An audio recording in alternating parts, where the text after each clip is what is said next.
احمدہ ونصلی علی رسولہ الکریم اما بعد فاعوذ باللہ من الشیطان الرجیم بسم اللہ الرحمن الرحیم کتب علیکم الصیام کما کتب علی الذین من قبلکم لعلکم تتقون صدق اللہ و صدق رسولہ النبی الکریم۔ چونکہ رمضان المبارک کی آمد ہے، کل یا پرسوں جو ہے اللہ کے فضل و کرم سے انشاءاللہ تعالی مسلمانوں کا پہلا روزہ ہوگا، جو اسلامی مہینوں میں رمضان المبارک کا مہینہ ہے۔ پہلے جو انبیاء کرام آتے تھے، پہلے جو قومیں آتی تھی، جو قومیں تھیں، ان کے اوپر بھی یہ روزے جو ہے فرض کیے گئے تھے، جیسے اللہ رب الجلال نے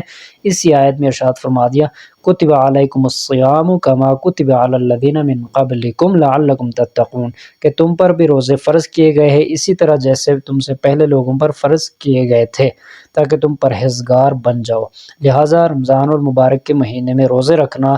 بالغ مسلمان مرد عورت پر تمام جو جتنے بھی بالغ مرد اور خواتین حضرات ہیں ان سب کے اوپر فرض ہے۔ بغیر کسی شرعی عذر کے اس روزے کو چھوڑنا انتہائی زیادہ گناہ والی بات ہے، بہت بڑا جو ہے نقصان والی بات ہے، بہت بڑی نقصان کی بات ہے۔ اللہ کے رسول صلی اللہ علیہ وسلم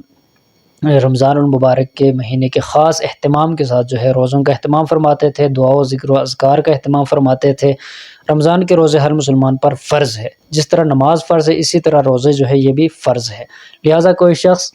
چھوٹی سی بیماری کی وجہ سے، چھوٹی سی تکلیف کی وجہ سے روزے کو نہیں چھوڑ سکتا، لیکن قرآن و حدیث کی روشنی میں چند ایسے افراد ہیں جن کی وجہ سے، جن کے اوپر جو ہے روزہ نہیں ہے، وہ روزہ نہیں رکھ سکتے لیکن بعد میں اس کی قضا لازم ہے۔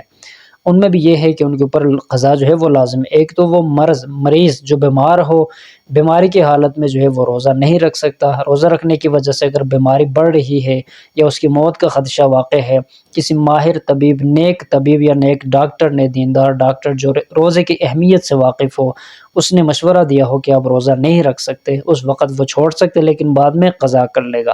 اس کے ساتھ اگر کوئی شخص مسافر ہے، سفر پر نکلا ہوا ہے گھر سے، تو سفر کی مشقت کی وجہ سے روزہ نہیں رکھ سکتا تو اس کے لیے بھی چھوٹ ہے، جیسے وہ واپس آ جائے یا مقیم ہو جائے تو وہ روزہ رکھے گا۔ اس کے ساتھ ساتھ روزے کی معافی کسی کے لیے نہیں ہے الا اس شخص کے لیے جو بزرگ ہے، جو بوڑھا ہے، اتنا بوڑھا ہو چکا ہے کہ روزے کی طاقت نہیں رکھ سکتا اور آئندہ جو ہے طاقت آنے کی امید بھی نہیں ہے، تو وہ صاحب فراش شخص جو ہے وہ فدیہ دے سکتا ہے۔ فدیہ اس روزے کا یہ ہے کہ جس طرح صدقۃ الفطر ہم دیتے ہیں، جیسے 2.25 کلو گندم، اس کی قیمت معلوم کر کے موجودہ اس کی قیمت اس علاقے میں جو بھی ہے، ایک روزے کے اعتبار سے جو ہے وہ 2.25 کلو گندم کی قیمت جو ہے وہ ادا کرے گا، اور ایک روزے کی جو فدیہ ہے وہ اس کا یہ بنے گا۔ لیکن یہ وہی شخص جس کی زندگی میں آگے کوئی چانسز نہیں ہے ٹھیک ہونے کی، یا روزہ رکھنے کی جو طاقت ہے وہ اس کے اندر نہیں آ سکتی، یا وہ مر چکا ہے لیکن اس کے اوپر روزے فرض تھے جو قضا ہو چکے تھے، اس نے قضا نہیں رکھے، تو اس شخص کی طرف سے یہ فدیہ جو ہے یہ ادا کیا جائے گا۔ اس کے علاوہ کسی ایسے مریض، کوئی مسافر اپنے روزے کا فدیہ دینا چاہے، کبھی بھی فدیہ قبول نہیں ہوگا، روزے کی قضا ہر حال ہر صورت میں لازم ہے۔ السلام علیکم ورحمۃ اللہ وبرکاتہ۔